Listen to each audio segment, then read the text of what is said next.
Hey everybody, it's Eric. I want to walk you through a couple trades I just got out of. The market is still going, but I wanted to record this video while it was fresh. I was able to get in and out of two credit spreads, put credit spreads, but it's not even 11, well, it's not even 12 o'clock yet, before noon. This is July 11th, and I want to talk through the entire process. You can see the trades here and the levels. We'll get to that in just a second.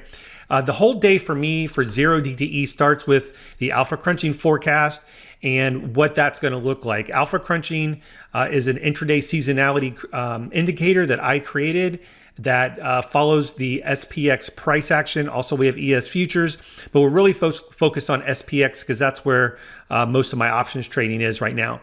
So when we look at the forecast for Tuesday, July 11th, this is the week of July 10th for Tuesday, what we're looking at is from the open, a little bit of a dip in the open, and then a relatively bullish period from about 10:15 a.m.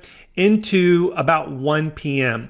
So this is the time frame I'm really kind of looking for a bullish trade. Yeah, we could get the dip, but I want an extended period of time with a decent amount of movement. Those typically end up being the best setups. Now we can see that towards the end of the day, it gets really, really choppy. Doesn't mean the market's going to be choppy. It just means that the forecast or the seasonality, the intraday seasonality, isn't real decisive there. So we want to trade decisive periods of time.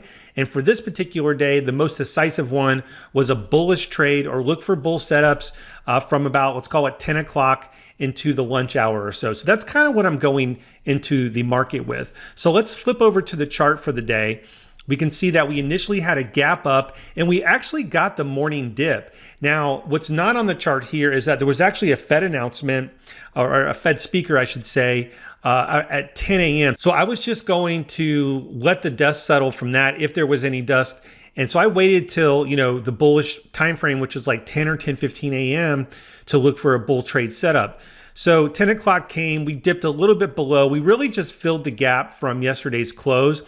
We got this big candle, so I went ahead and entered my first PCS put credit spread, PCS1. I sold the 0 DTE 4400 4390 PCS. This again is 0 DTE for July 11th.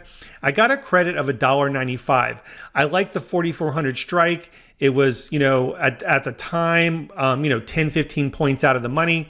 I got a pretty decent credit. And then the market did start to bounce. And I was able to close the spread almost 50% of the max profit in about 10 minutes. I bought it back here at $1.05. Again, my PCS1 is in blue. Now, one of the indicators that I like to use for just kind of a general trend or direction is the UT-bot alerts. This is a free indicator on TradingView. So, I get the question, well, why did you exit here? If the forecast was saying, hey, we're bullish until 1, why would you exit that early?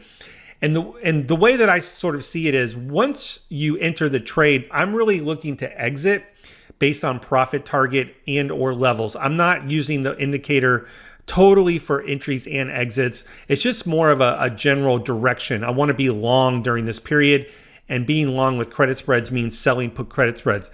So at the time we were rallying back up, I was able to get 50% of the max profit in 10 minutes. Remember, there's an entire day left and anything can happen. We were still on a sell signal at that time. So I said, let me just take the profit. I'm going to book. It wasn't quite 50%, maybe it's 45%. And let me see what happens. Well, a few minutes later, the UT-bot actually turned into a buy signal and we started to trade sideways. So I opened a new put credit spread. I brought the strikes up a little bit more, another 10 points. So it's relatively out of the money, but it's pretty close to at the money, depending on I know this makes a lot of people uncomfortable selling this close to the money. But I was pretty confident in what the options market was telling us, as well as the price chart as well. And so I sold the 4410, 4400 for $2.65.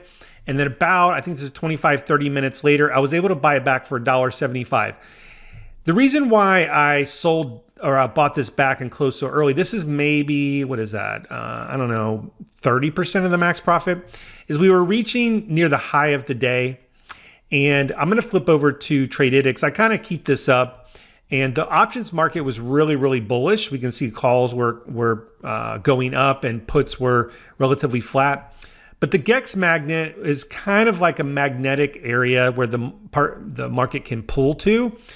and it's been flip-flopping between SPY 437 and 439.